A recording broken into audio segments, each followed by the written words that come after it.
আচ্ছা, হ্যাপি বিশ্বকর্মা পুজো, শুভ বিশ্বকর্মা পুজো। আজকে আমার কাজের চাপে না কোনো বিশ্বকর্মা পুজো টুজো কোনো ফিলিংসই আসছে না। সকাল থেকে কাজ নিয়ে বসে আছি। কালকে তো তোমরা দেখেইছো, মেয়ের অন্নপ্রাশনে গেছিলাম। তো যেটা হয়, এক জায়গা থেকে এসে টায়ার্ডনেস কাজ করে, আর আবার এদিকে কাজ করতে হবে, সব মিলিয়ে না ঘেটে গেছি পুরো আজকে। তো কাজ তো করতেই হবে, কিছু করার নেই। এটা তো জানো, তুমি না থাকলে আমার এত কিছু করা পসিবল হয় না। আর এটা ঠিক, আমার প্রচুর হেল্প করে, প্রচুর। নিজের কাজকর্ম করে ঘরে এসে আমার যখন খুব কাজ থাকে, রান্না করা প্লাস এইখানে এইগুলোতে কালার করে দেওয়াটা অনেক হেল্প করে দেয়। প্যাকিং ট্যাকিং সবই তো প্রচুর হেল্প করে।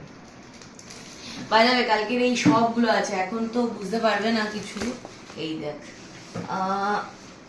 এইটাই জাস্ট একটা কমপ্লিট হয়েছে। এখনো 1 2 3 4 5, আর এইদিকে রয়েছে দুটো। এই যে 7 8, কালকে 8খানা আছে, আর আজকে 4টে বেরোবে। যাই হোক, আপাতত এই। আর তোমাদের সাথে একটা কথা বলি, সেটা হচ্ছে তোমরা অনেকেই আমাকে বলেছো যে দিদিভাই এত মাঝে মাঝে গ্যাপ দিয়ে দাও কেন, তুমি রান্নার ভিডিও রেগুলার কেন পোস্ট করো না। তো এটাই হলো আমার সব থেকে বড় কারণ, যার জন্য না মানে আমি করে উঠতে পারি না। এক তো রান্নার ভিডিও শুট করতে অনেকটা টাইম লেগে যায়। মানে ধরো যেটা 10 মিনিটের রান্না, সেটা ভিডিও শুট করতে গেলে 1 ঘন্টা লেগে যাবে, এরকম ব্যাপার অন্তত আমার ক্ষেত্রে হয়। তো সেই জন্য ওইদিকে টাইমটা একদমই দিতে পারি না। আর যখন এত কাজের প্রেশার থাকে, তো ডাল ভাত আলু সিদ্ধ এরকম ভাবে আমাদের খেতে হয়। তো সেই হিসাবে তোমাদের সাথে রোজ শেয়ার করতে পারি না। তো সেটাই ভাবলাম যে তোমরা যখন বলো আমাকে যে কেন এতদিন গ্যাপ দাও, তো যখন আমার এই কাজের প্রেশার গুলো থাকবে, যেটা সপ্তাহে মোটামুটি ধরে নাও অ্যাভারেজে 2 দিন তো থাকেই, এত লোড পড়ে যায়, যেটা না হলে 2টো 3টে থাকলে অসুবিধা হয় না, ম্যানেজ করে নিতে পারি। তো ভেবেছি সেই দিনগুলোতে তোমাদের সাথে এরকম ছোট ছোট ক্লিপ অন্তত শেয়ার করবো, তাহলে তোমরাও জানবে যে কেন আমার এই গ্যাপটা পড়ে যায়। কালকে প্রিয়াঙ্কা আমাকে মেকআপ করে দিয়েছে, সেটার একরকম হয়েছে। আর আজকে আমি নিজে নিজে মেকআপ করেছি।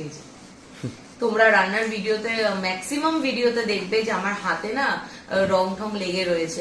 অ্যাকচুয়ালি প্রচুর মানে ওঠানোর চেষ্টা করি, কিন্তু ওই যে বললাম, এর আগেও তোমাদেরকে বলেছি 3 4 রকম রং ইউজ হয়।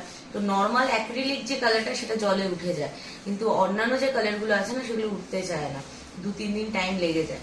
তো সেই জন্য ম্যাক্সিমাম সময় আমার হাতে এরকম লাল রং, সবুজ রং, হলুদ রং পেয়েই যাবে তোমরা। এটাই হচ্ছে রিজন। আর মানে আমার গা হাত পায়ে রং লাগে সে তো আছেই, আর আমার এই কাজের চক্করে আমার ঘরের অনেক জিনিসও নষ্ট হয়। এই দেখো না, খাটের উপরের এই জায়গাটা পুরো রং ঠং লেগে। আর এই যে দাগগুলো দেখতে পাচ্ছ এইদিকে, এইগুলো সব হচ্ছে ওই তুলির যে কাপগুলো রাখা হয়, সেই কাপের দাগ।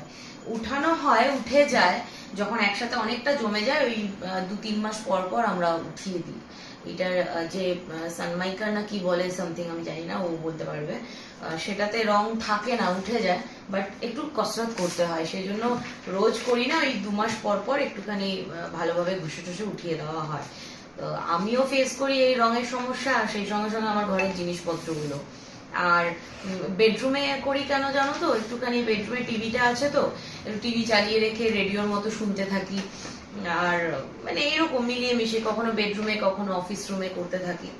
তো যখনই যে রুমে করবো, ওই রুমে করলে পরে ওই রুমেও মেঝেতে টেবিলে দাগ হয়ে থাকে, এখানে এই খাটের এই জায়গাটায় দাগ হয়ে থাকে, ইভেন চাদরেও দাগ লেগে যায়। যার জন্য তো মানে যখন এত বেশি কাজকর্ম থাকে, একটু পুরোনো চাদর পেতে রাখি, কারণ নতুন চাদরে দাগ লাগলে খুব মায়া লাগে তখন।